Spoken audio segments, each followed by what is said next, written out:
مجھے ایک بڑے میاں نظر آئے ریڑھی پر کھڑے ہوئے، سفید داڑھی سفید پگڑی۔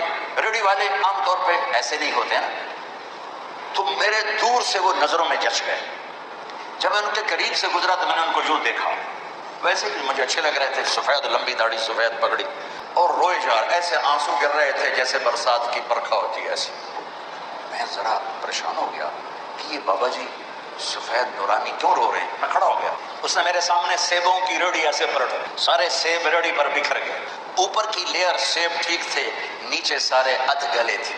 بیٹا میں بہت غریب ہے، اس کی بہت نے ایسے مجھے چیر دیا۔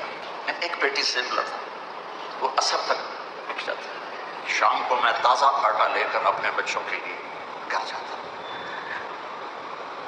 آج کسی نے میرے بچوں کی روٹی مجھ سے چھینی۔ جس قوم کی پستی یہاں تک پہنچی ہو، میں کس کس شعبے کا گلہ کروں؟